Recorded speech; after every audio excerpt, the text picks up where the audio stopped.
Hi, I'm Peter J. Ray. Welcome. Today's topic is Frank Harold Fralich, 1923 to 2002.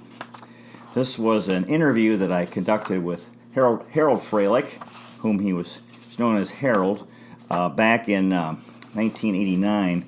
And this was a Zook Family Memories collection, number 31, or ZFMC 31, published on October 28th, 1990. And he's talking about his life in August of 1989. Harold was a member of the Zook family. His mother and father were Frank and Mary Fralich. Mary Zook Fralich, and she was the sister of Gertrude and Helen and the other siblings. And he was the grandson of Frank and Lena Zook, and the great-grandson of Tom Zook, who fought in the Civil War.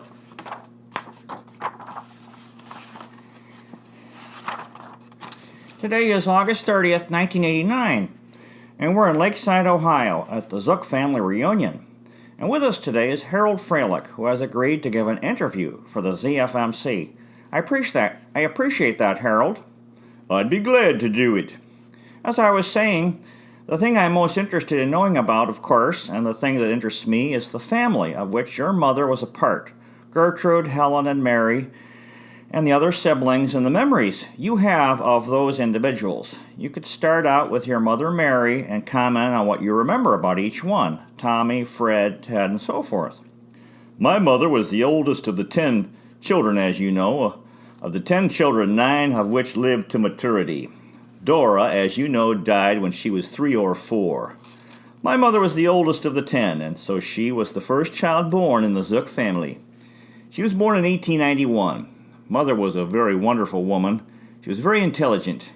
She never achieved her potential, but I guess that was part of the times. As I understand it, she did go to college for 1 year, but she never graduated. She taught school for several years in a one-room schoolhouse near Marion, Ohio. It was off the cuff of the now South Prospect Street. She taught school there, taught all grades, 1 through 12. In that time, that's what it was. She graduated from Warren Harding High School, the old Harding High School. My mother and dad were married. I think she had taught maybe 3 years when they were married.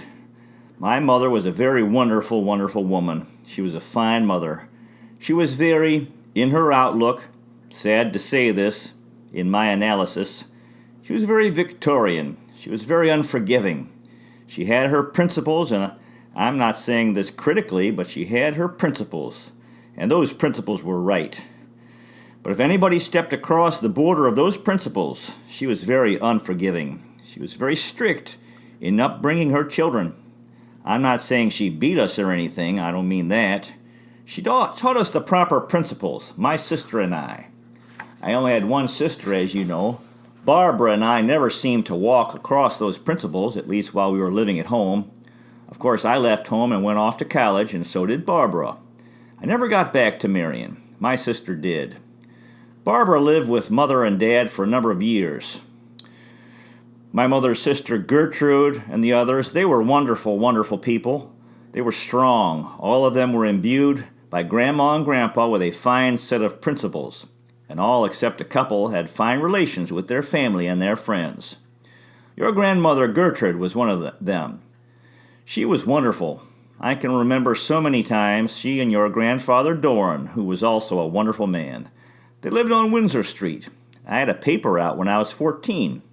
It was interesting. I carried what was named the Marion Daily Star, which is now the Marion Star. I carried newspapers along Windsor Street for 2.5 years, and the first place I would stop would be at Gertrude and Doran's house. I went down, and at that time, Grandma and Grandpa lived just 3 doors down. I would stop there. I would go down from there a couple blocks to Aunt Helen's, and I'd stop there. Generally, when I stopped there, I picked up Frederick. Frederick was just enough younger that he loved to tag along and carry papers. Helen always had cookies for us, great, wonderful cookies. Frederick and I would finish the route. On the way back, I would drop him off because he was just a young child at the time. Lenore. Of course, Lenore is a joy in herself. Every one of those 9 children, strong people, strong personalities. They learned how, in a very difficult time of growing up, how to face what they had to face. Most of them had to face more than they should have had to face, even when they were youngsters.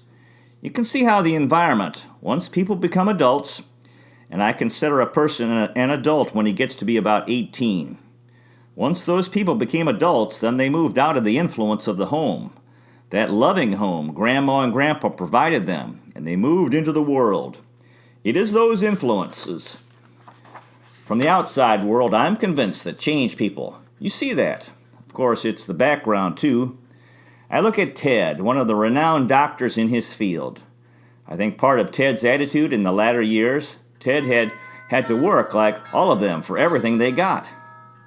Ted and Fred put themselves through college and then through professional school. Ted developed more of an unforgiving attitude towards his environment. Ted sort of divorced his relationship with the broader family right after he graduated from medical school. Now, Fred also did that, but he didn't develop the same antagonistic attitude that Ted did. I shouldn't be babbling on about this, it's just that John was different. He always had a good attitude, even as an older person. I think John accepted things. I'm going to be happy no matter what happens to me, and he was. And he maintained that jolliness and good attitude all through his life. Of course, he had a loving wife, Nell, that helped him a great deal. Ted didn't have a loving wife. They were married, I think, 30-some years. I wouldn't take that as a fact. I'm sure Ted and Georgia were married at least 25 years. They didn't get along too well? I don't think they ever got along too well. I don't know that, but I probably, in the latter years, as much as anyone in the family, I saw Ted and Georgia. After Ted and Georgia were divorced, I saw Ted and his next wife, Evelyn, more than most anybody else in the family did. Ted liked me, and I particularly accepted Ted the way he was, and he was a brilliant professional. Ted and Evelyn came to visit us in London when we lived in England.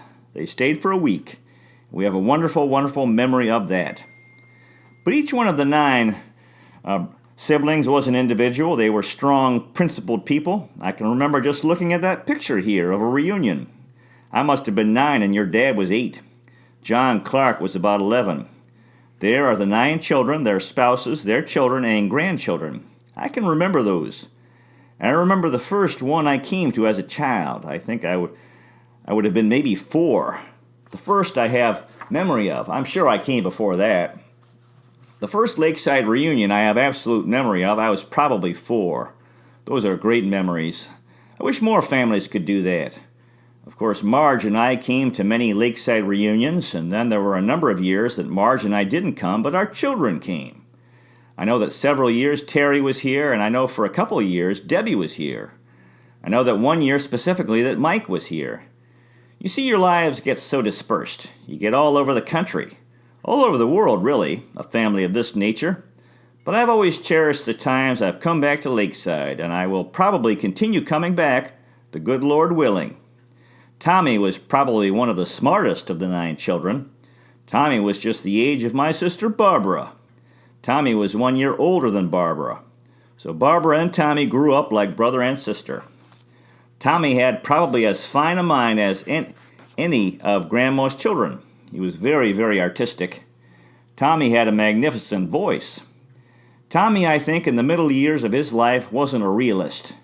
Tommy had the attitude right after he got out of the Army of what the world was going to do for him.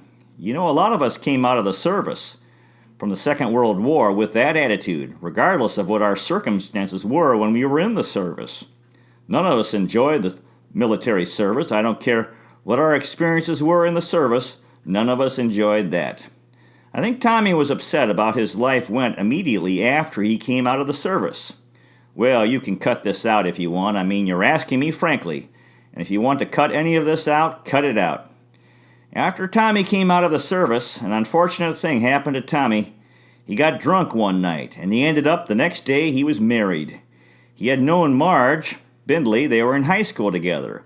But I am sure that at that particular point of time, Tom was not really prepared emotionally. He hadn't grown up. He wasn't prepared to marry Marge Bindley. I'm being frank with you. This is my analysis of it. But I think this is exactly what happened. Of course, Barbara, my sister, was a very good friend, like a sister to Tom. So I got a lot of this from reading Barbara's diaries. He found himself married, and he wasn't married to the woman he would have chosen. I don't think he was ever in love with her. The circumstances of their getting married, I don't think he knew they were married until the next morning. I think that was in Marion, but don't pin that down to an absolute fact. But I think that was in Marion. But that changes your attitude too. I don't care how intelligent you are, or I don't care what your background is up to that time. An event like that changes your outlook. I don't think Marge and Tommy, as individuals or together as a couple, knew how to deal with their children. I mean in a parental way, guiding your children as best you can. I don't think they really knew how to deal with it. Their children came out fine. Rachel was wonderful. Lenore and Rachel were very close. I heard that Rachel became kind of estranged from the family. She did. I know that Rachel and her husband moved away from Marion. Maybe that had something to do with the estrangement. They were quite far removed from Marion, most of the time in Michigan. When David died, Rachel worked for years after David died.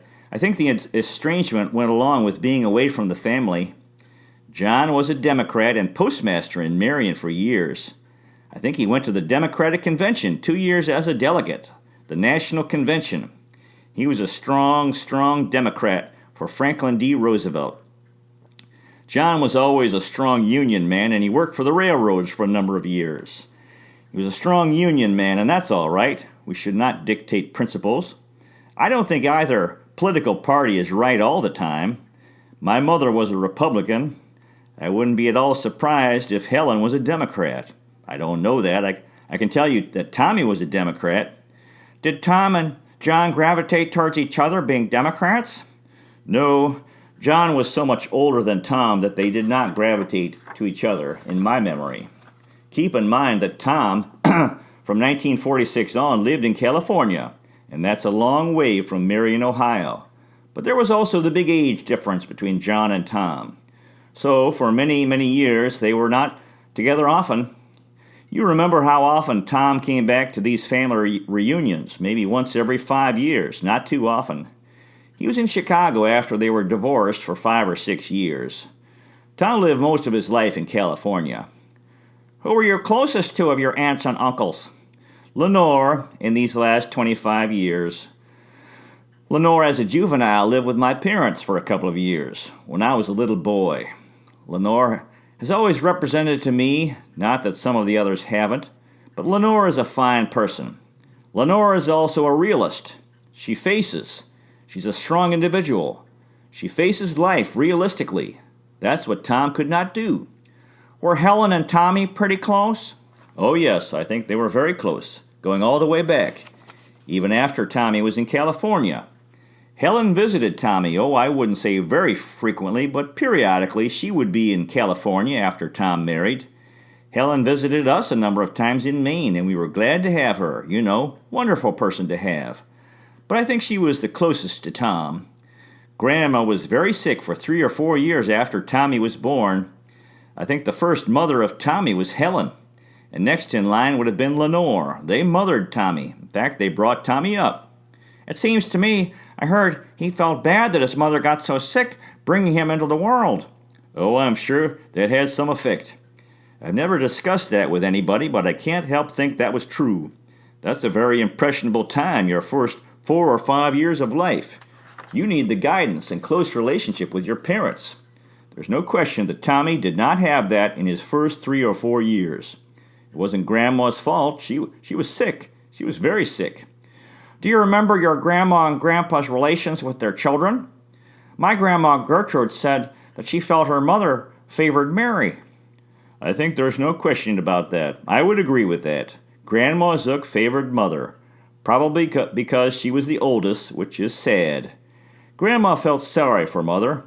My mother's plight in life was not the easiest. But my mother, because of her beliefs, and I don't criticize her, a lot of this goes back to her Victorianism. She faced her plight in life not realistically. She didn't do what she should have done. I say this, but I'm a realist. She should have divorced my father very, very early on. That's a hard realization to have. Of course it is. I know that. Here she is, 2 young children. Divorce wasn't accepted. Our society and societal values have changed over the years. In those days, in the 1920s and 1930s, it was against the principles. It didn't matter what the condition was or what the situation was. It was against the principles to get divorced. But that was partly why Grandma favored Mary, because she was the oldest and because Grandma felt sorry for my mother. She felt sorry because she felt that Mother could never get out of the plight she was in. Did your mother make the best of things? She made the best of things for many, many years, although she was unhappy. There's no question, but she made the best of things. She made the best of her situation based upon her beliefs. They died in the same year. My father died in January, I believe. He was walking down the front steps at the house and fell down flat the 2 steps onto the cement sidewalk and ruptured his spleen, and that was all. Dad was 72 years old. My mother had cancer. I'm quite certain she did. She struggled with that for about a year.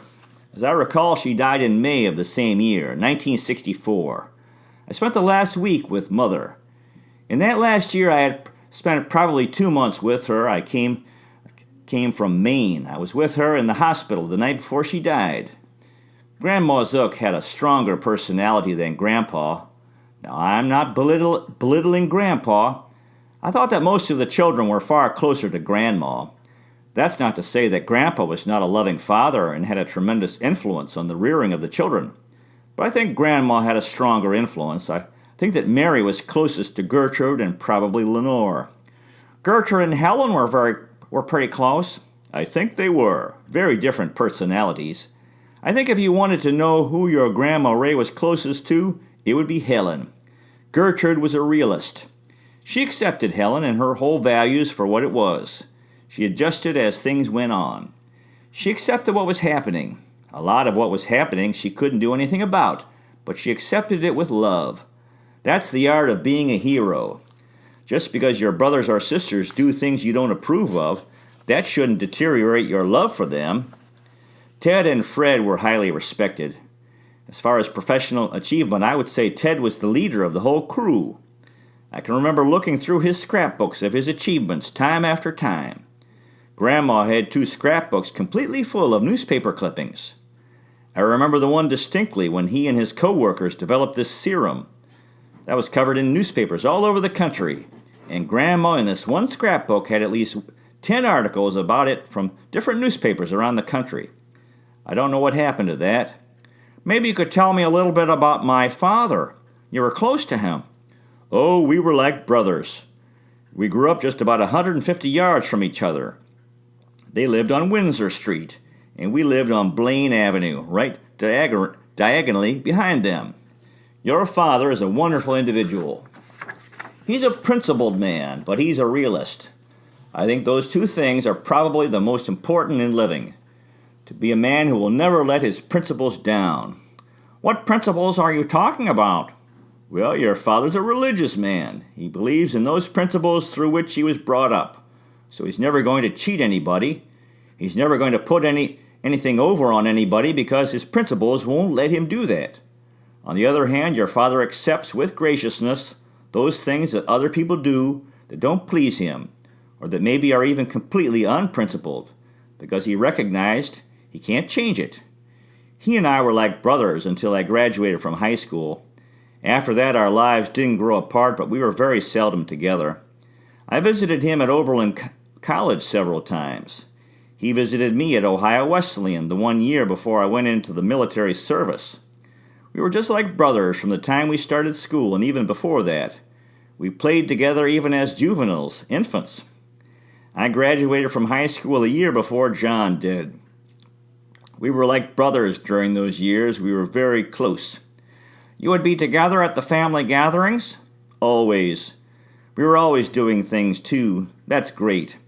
I have the greatest respect for John. John early on realized his physical limitations, realized his condition. He's gone on to become a very successful and highly regarded professional, even on a national basis, with the realization all of the time in those adult years of his physical limitations. But he didn't let it limit him. Great courage he had. Reading his college diaries, I've been amazed about how he was living. When you visited him at Oberlin, were you amazed? No, He was like that in high school. I wasn't amazed at the way he was living. We were all pranksters, you know. If we weren't, we should have been. Not that we did anything in college particularly terrible. We never went against our own principles. But we had a good time. Why shouldn't we? Isn't that a part of growing up? Ha ha ha. If you don't grow up that way, then you really aren't prepared to go into adulthood. Your father is a good example. He did not let his disability slow him down. John was a very good friend of my first college roommate, Bob Slaughter. Bob had a terrible physical disability, too, that he had to live with all his life. Bob is still alive, by the way. We see Bob and his third wife about every 2 years. They're in California. We see them there. They never come to see us. Bob reacted differently to his disability. Interesting. Very interesting. Bob thought, well, because of my disability, I'm never going to become a rich man. Bob came from poor parents. We all did. Unless I marry a rich woman. And Bob tried 3 times and went through 3 marriages. Bob had a terrible burn when he was about 13. He was burned over 3/4 of his body.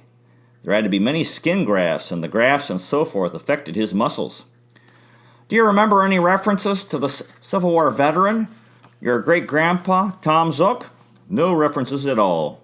I remember the picture on the wall. I have the feeling one of Tommy's children has it now. I knew he was a Civil War veteran and that he died as a result. I knew that Grandpa Zook was in an orphanage from the time he was very young, and that Aunt Nettie was on her own from the time she was about 16. I cannot say that I remember Aunt Nettie. I would say that she died in the late 20s. I can remember my mother and a lot of the family talking about her.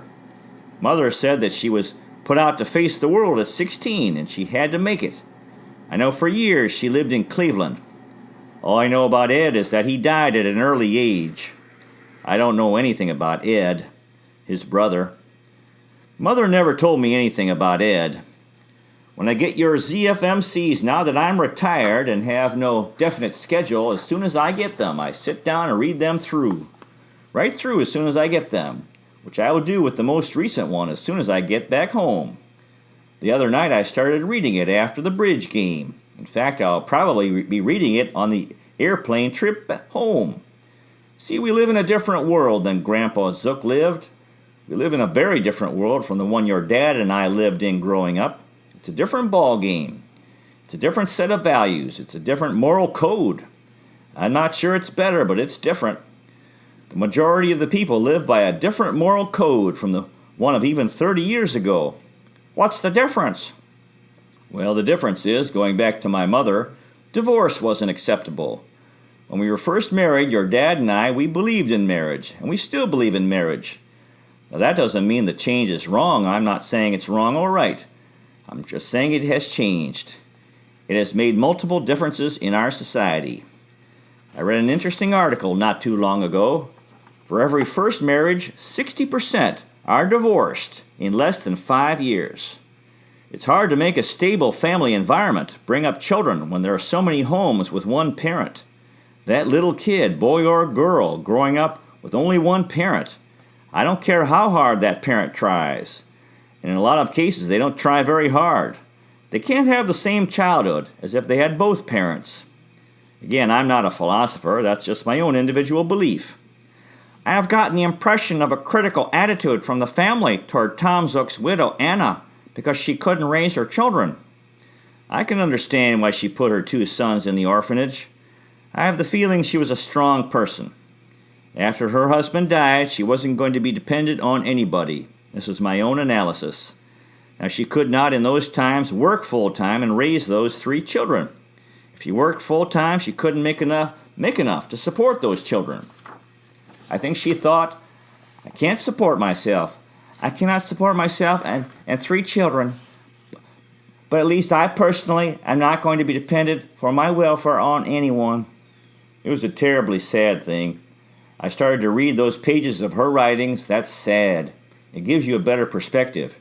She did what she had to do. Uncle Ferd. I used to climb up in his walnut tree. Oh yes, I remember Uncle Ferd and Aunt Molly.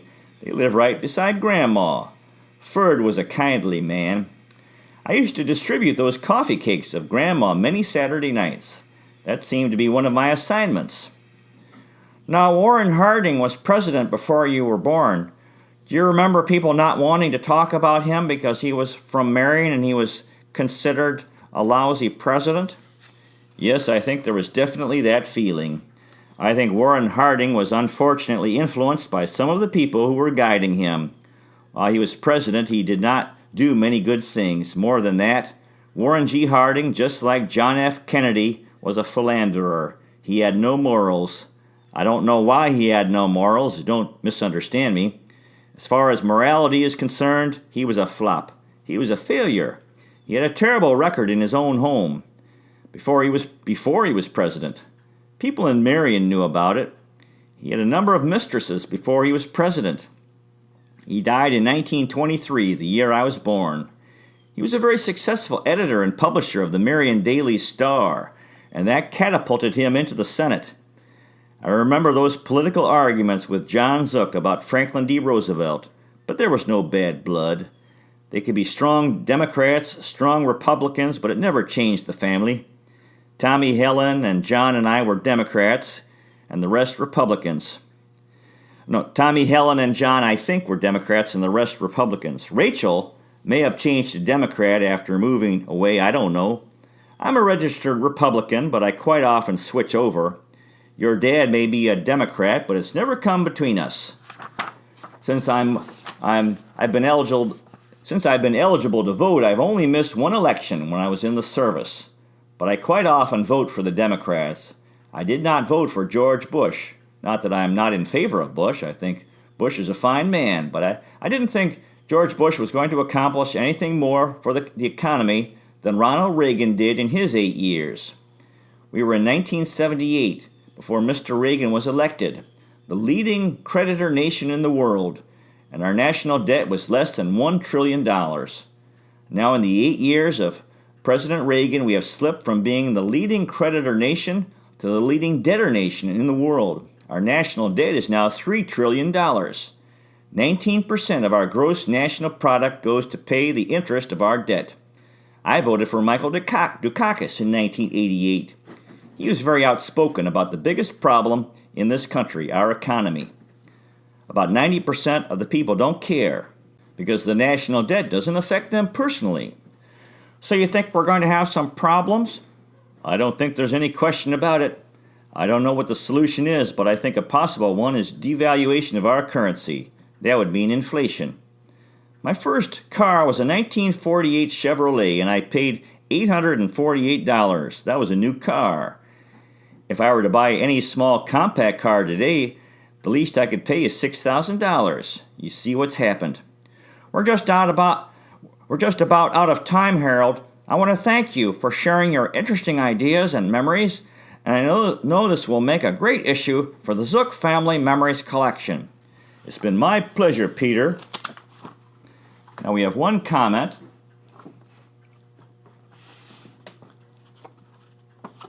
From Augusta Smallshaw. Quote, "It is really great. Have just finished reading Harold Fralich's interview, and I think you do such a good job to bring out the cousin's life in those days. Most of them have passed on now." Augusta Smallshaw, Regina, Saskatchewan, Canada. So that concludes our talk today about the life of Harold Fralich, who was a really good guy. He was my father's cousin, and they were very, very close. God bless you. Take care, and I'll see you next time.